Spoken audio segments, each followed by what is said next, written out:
नमस्कार दोस्तों, हाजिर है एक बार फिर से आज की बड़ी और ताजा खबरों के साथ। बस आपसे निवेदन है, कृपया वीडियो को लाइक कर दें, चैनल को सब्सक्राइब कर लें और घंटी बटन भी दबा दें। ये पहली बड़ी खबर है, आजम खान के रामपुर में आखिर क्यों हुई इतनी कम वोटिंग। आजम खान भी नहीं डाल सके अपना वोट। ये आपको बता दें कि उत्तर प्रदेश में सोमवार को 3 सीटों रामपुर, खतौली और मैनपुरी सीटों पर उपचुनाव हुए हैं। इस उपचुनाव में रामपुर में सबसे कम 33.94% वोटिंग हुई है। वोटिंग खत्म होते ही तरह तरह की चर्चाएं शुरू हो गई, पर जमीनी हकीकत की बात की जाए तो रामपुर विधानसभा के उपचुनाव में उत्साह, उल्लास और उमंग सब कुछ गायब था। कुछ केंद्रों को छोड़कर कहीं भी मतदाताओं की ना तो लंबी लाइन लगी और ना ही भीड़ नजर आई। बिना लाइन लगाए लोग वोट डालते रहे। दरअसल विधानसभा के चुनाव के बाद करीब 6 महीने पहले लोकसभा का उपचुनाव निपटा। शहर सीट खाली होने के बाद सोमवार को विधानसभा का उपचुनाव हुआ था। उपचुनाव को लेकर वोटरों में ना तो उत्साह, ना उल्लास और ना ही उमंग थी। चूंकि वोट उनका अधिकार है, लिहाजा मतदाताओं ने अपने वोट का इस्तेमाल किया।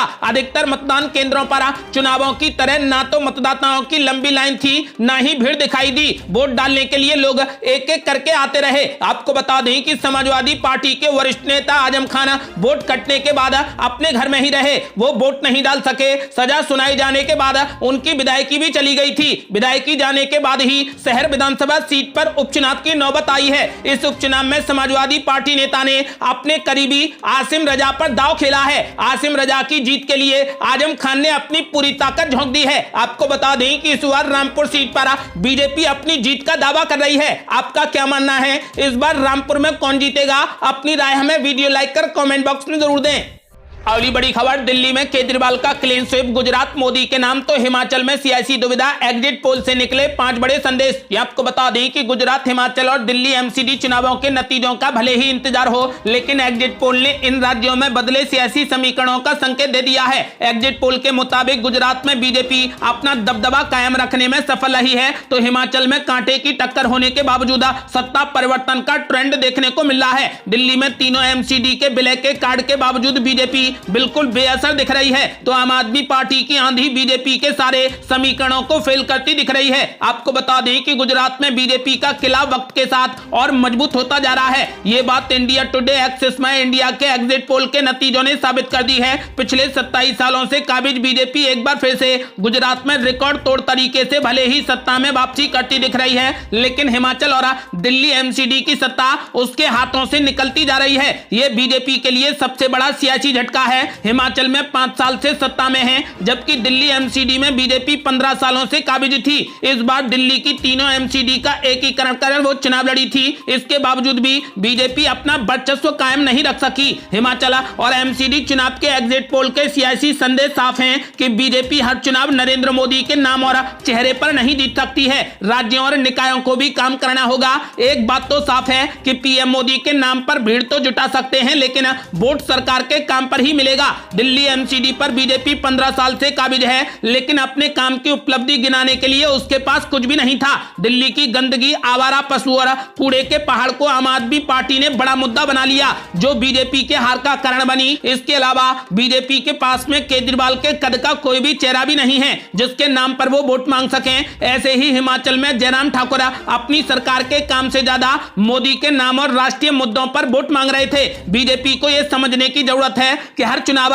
पीएम मोदी के चेहरे पर नहीं जीता जा सकता। जनता यह बात जानती है कि विधानसभा और निकाय चुनाव में पीएम मोदी ना तो जीतकर उनका नेतृत्व करने वाले हैं और ना ही नगर निकाय में वो मेयर बनने वाले हैं। ऐसे में पीएम मोदी के चेहरे पर वोट देने से उनको कोई भी फायदा नहीं होगा। गुजरात, हिमाचल और दिल्ली के चुनाव में सबसे बड़ा सियासी झटका तो कांग्रेस पार्टी को लगा है। कांग्रेस भले ही हिमाचल की सत्ता में फिर से वापसी कर रही है, लेकिन वहां पर 3.5 दशक से हर 5 साल पर सत्ता परिवर्तन का ट्रेंड रहा है। हिमाचल में कांग्रेस और बीजेपी के बीच में कांटे की टक्कर बताई जा रही है, लेकिन उसके लिए सबसे बड़ी चिंता आम आदमी पार्टी बन गई है। देश में एक के बाद एक राज्य में कांग्रेस की सियासी जमीन को आम आदमी पार्टी कब्जाती जा रही है। राज्यों में लोगों के लिए बीजेपी के सामने कांग्रेस का विकल्प अब आम आदमी पार्टी बन रही है। दिल्ली नगर निगम में कांग्रेस को करारी हार का सामना करना पड़ रहा है, जो गुजरात में शिकस्त खानी पड़ रही है। दिल्ली में कांग्रेस का सियासी आधार पूरे तरीके से आम आदमी पार्टी में शिफ्ट होता जा रहा है। है। दिल्ली में बीजेपी का अपना 35% वोट उसके साथ है, लेकिन कांग्रेस का वोट आम आदमी पार्टी में पूरे तरीके से शिफ्ट हो गया है। ऐसे में गुजरात में पहली बार उतरी आम आदमी पार्टी ने कांग्रेस का वोट खाकर अपनी दमदार मौजूदगी दर्ज कराने में सफलता हासिल की है। आम आदमी पार्टी को गुजरात में 20% वोट मिलने का अनुमान है। इस तरीके से गुजरात में हर 5वां वोट अरविंद केजरीवाल की पार्टी को मिला है। बड़ी बड़ी खबर, केजरीवाल ने लहरा दिया परचम। गुजरात में सिर्फ 2 सीटें जीतकर भी नेशनल हीरो बन जाएगी आम आदमी पार्टी। ये आपको बता दें कि गुजरात और हिमाचल में विधानसभा चुनाव खत्म होने के बाद अब नतीजों का इंतजार किया जा रहा है। 8 दिसंबर को चुनाव परिणाम आने वाले हैं। हालांकि उससे पहले एग्जिट पोल के नतीजे पार्टियों की हार और जीत का अनुमान लगा रहे हैं। वहीं इस चुनाव में आम आदमी पार्टी को हार जीत से हटकर एक बड़ी उपलब्धि हासिल करने का मौका है। गुजरात में केजरीवाल के दावे के उलट आम आदमी पार्टी को एग्जिट पोल में कोई बड़ी सफलता नहीं मिल रही है, लेकिन सरकार बनाने और जीत हार से अलग हटकर अरविंद केजरीवाल के नेतृत्व वाली आम आदमी पार्टी के पास इस चुनाव में राष्ट्रीय राजनीतिक दल का दर्जा पाने का सुनहरा अवसर है। एग्जिट पोल के नतीजों पर गौर करने के बाद एबीपी न्यूज सी वोटर के मुताबिक गुजरात में आम आदमी पार्टी को 3 से 11 सीटें तक मिलने की संभावना है। वहीं कुछ और एग्जिट पोल में अलग अलग आंकड़े बताए जा रहे हैं। गुजरात में आम आदमी पार्टी ने पहली दफा सभी सीटों पर अपने उम्मीदवार उतारे थे। केजरीवाल समेत पार्टी के कई नेताओं ने बीजेपी को मात देने और प्रदेश में सरकार बनाने का दावा किया था। एग्जिट पोल के मुताबिक भी अगर आम आदमी पार्टी को कुछ सीट भी मिल जाती हैं, तो पार्टी को राष्ट्रीय दल की मान्यता मिल जाएगी। आपको बता दें कि फिलहाल आम आदमी पार्टी अब राष्ट्रीय दल का दर्जा हासिल कर लेगी। अगली बड़ी खबर, कांग्रेस नेता मधुसूदन मिस्त्री ने गलत साबित कर दी है एग्जिट पोल। यहां आपको बता दें कि कांग्रेस के वरिष्ठ नेता मधुसूदन मिस्त्री ने एग्जिट पोल को नकारते हुए एबीपी न्यूज से कहा कि एग्जिट पोल के नतीजे पहले भी गलत हुए हैं। ज्यादा वोटरों की वजह से सर्वे की रिपोर्ट लगाती है। रूरल एरिया में कांग्रेस पार्टी अच्छा कर रही है। वोट काटने के सवाल पर कांग्रेस नेता मधुसूदन मिस्त्री ने कहा कि आम आदमी पार्टी के भी वोट कट रहे हैं। कई बार ऐसा होता है कि सूरत में हमारी एक भी सीट नहीं आती थी। एग्जिट पोल के अनुसार जो सीटें कांग्रेस को मिल रही हैं वो सही नहीं है। ये आपका सर्वे है, अगर मैं भी सर्वे करूं तो मैं बोलूंगा कि 125 सीटें आएंगी। आपको बता दें कि कांग्रेस नेता मधुसूदन मिस्त्री ने एग्जिट पोलों को गलत साबित कर दिया है। उन्होंने ऐलान कर दिया है कि गुजरात में कांग्रेस पार्टी 125 सीटों के साथ पूर्ण बहुमत की सरकार बनाएगी। अगली बड़ी खबर, आम आदमी पार्टी ने भी गुजरात में एग्जिट पोलों को बताया गलत। आम आदमी पार्टी की सरकार बनाने का किया दावा। यह आपको बता दें कि गुजरात में आम आदमी पार्टी के मुख्यमंत्री उम्मीदवार ईशुदान गढ़वी ने कहा कि इस बार गुजरात में साइलेंट वोटर हैं, अजीबोगरीब नतीजे आएंगे। बीजेपी कहीं भी चुनाव मजबूती से लड़ती है। हमारा आंतरिक सर्वे भी हमें जिता रहा है। हमने गुजरात चुनाव को लेकर गारंटी कार्ड दिया है, जिसे हम पूरा करेंगे। आम आदमी पार्टी के सांसद संजय सिंह ने भी कहा कि दिल्ली नगर निगम में हम एग्जिट पोल से भी ज्यादा सीटें जीतने वाले हैं। एग्जिट पोल के नतीजों से हम उत्साहित हैं। वहीं गुजरात में एग्जिट पोल का नतीजा बिल्कुल उल्टा होगा। गुजरात का नतीजा कुछ और होगा। आपको बता दें कि गुजरात में आम आदमी पार्टी के मुख्यमंत्री उम्मीदवार ईशुदान गढ़वी और आम आदमी पार्टी के सांसद संजय सिंह ने ऐलान कर दिया है कि इस बार गुजरात में आम आदमी पार्टी पूर्ण बहुमत के साथ सरकार बनाने जा रही है।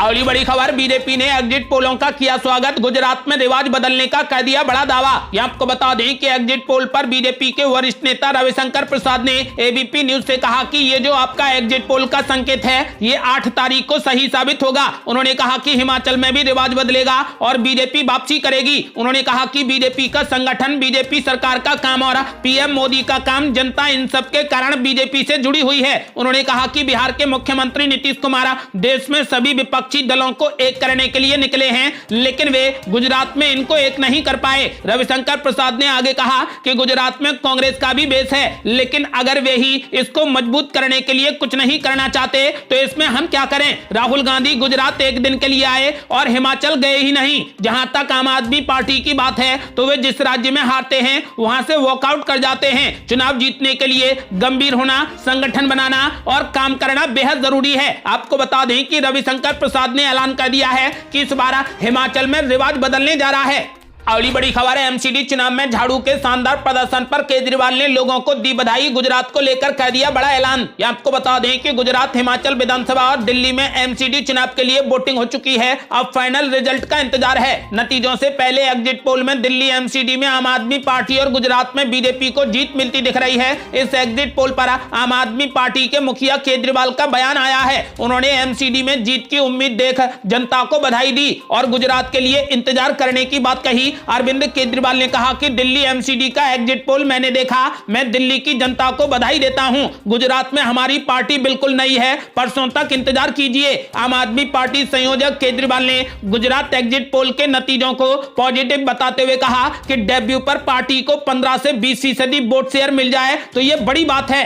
अगली बड़ी खबर, राहुल गांधी की भारत जोड़ो यात्रा के तुरंत बाद महिलाओं को लुभाने के लिए महिला जोड़ो यात्रा पर निकलेंगी प्रियंका गांधी। ये आपको बता दें कि भारत जोड़ो यात्रा के अब तक ठीक तरीके से निकल जाने और उससे कांग्रेसियों में पैदा हो रहे उत्साह को देखते हुए अब कांग्रेस महिला जोड़ो यात्रा निकालने की तैयारी में है। पार्टी के सूत्रों का कहना है कि 2024 में होने वाले लोकसभा चुनाव से पहले इसके जरिए महिला मतदाताओं तक पहुंच बनाने की बड़ी योजना है। कांग्रेस की इस महिला जोड़ो यात्रा का नेतृत्व कई कांग्रेसी नेता करेंगे, लेकिन केंद्र में प्रियंका गांधी ही रहेंगी। वो हर राज्य में महिला मोर्चा का नेतृत्व करेंगी और स्थानीय जरूरतों के अनुसार महिला घोषणा पत्र भी जारी करेंगी। सूत्रों का कहना है कि पार्टी महिला कांग्रेस और प्रियंका गांधी की स्टार छवि पर केंद्रित होकर महिला अध्यक्ष के नहीं होने वाले नुकसान की भरपाई करना चाहती है। आपको बता दें कि फिलहाल कांग्रेस पार्टी राहुल गांधी की भारत जोड़ो यात्रा के तुरंत बाद महिलाओं को लुभाने के लिए महिला जोड़ो यात्रा करेगी, जिसके केंद्र में प्रियंका गांधी रहेंगी। अगली बड़ी खबर, राहुल गांधी के थमते ही प्रियंका गांधी संभालेंगी कमान। महिला जोड़ो यात्रा और हाथ से हाथ जोड़ो अभियान की होगी शुरुआत। यहां आपको बता दें कि भारत जोड़ो यात्रा के बाद अब कांग्रेस ने हाथ से हाथ जोड़ो अभियान की प्लानिंग कर ली है।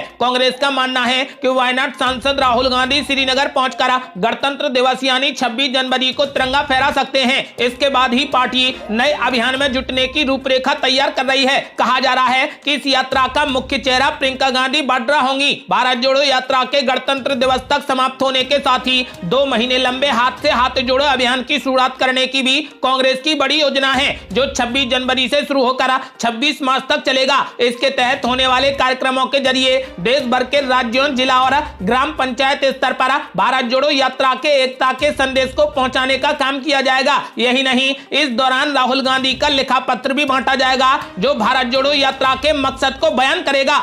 अगली बड़ी खबर, मुख्यमंत्री ममता बनर्जी ने पीएम मोदी पर बोला बड़ा हमला। कहा वोटिंग के दिन रोड शो की अनुमति नहीं, लेकिन फिर भी पीएम मोदी ने किया रोड शो। ये आपको बता दें कि पश्चिम बंगाल की मुख्यमंत्री ममता बनर्जी ने गुजरात में दूसरे फेज की वोटिंग को लेकर पीएम मोदी पर जमकर हमला बोलते हुए कहा कि मतदान के दिन रोड शो की अनुमति नहीं है, लेकिन प्रधानमंत्री मोदी और उनकी पार्टी वीवीआईपी है, वे कुछ भी कर सकते हैं और उन्हें कोई कुछ भी नहीं करेगा। पीएम मोदी ने अहमदाबाद शहर के एक मतदान केंद्र पर अपना वोट डाला था। पीएम मोदी वहां पर मौजूद लोगों का अभिवादन करने के लिए मतदान केंद्र तक पैदल गए थे, जिसको लेकर विपक्ष और ममता बनर्जी ने इसे रोड शो करार दिया है। अगली बड़ी खबर, बाबरी विध्वंस की बरसी पर अयोध्या में हाई अलर्ट। मथुरा में भी कड़ी सुरक्षा के बीच ड्रोन से की जा रही निगरानी, चप्पे चप्पे पर पुलिस का पहरा। ये आपको बता दें कि आज ही के दिन साल 1992 को बाबरी मस्जिद गिराई गई थी। उत्तर प्रदेश के अयोध्या में 6 दिसंबर यानी बाबरी मस्जिद विध्वंस की बरसी को देखते हुए हाई अलर्ट की घोषणा की गई है। केवल अयोध्या ही नहीं बल्कि मथुरा में भी सुरक्षा के पुख्ता इंतजाम किए गए हैं। कड़ी सुरक्षा के बीच ड्रोन से निगरानी की जा रही है और चप्पे चप्पे पर पुलिस की तैनाती की गई है। ये थी अब तक की बेहद बड़ी खबरें। आपका क्या मानना है? क्या गुजरात में एग्जिट पोल के नतीजे सही साबित होंगे या फिर आम आदमी पार्टी या कांग्रेस सरकार बनाने में कामयाब होगी? अपनी राय हमें वीडियो लाइक कर कमेंट बॉक्स में जरूर दें। ऐसी ही ताजा और न्यू अपडेट जानने के लिए हमारे चैनल को लाल बटन दबाकर सब्सक्राइब करें और अपने मोबाइल पर न्यूज की अपडेट पाने के लिए बेल आइकन भी दबा दें। जल्दी मिलते हैं बड़ी अपडेट के साथ, तब तक के लिए जय हिंद, जय भारत।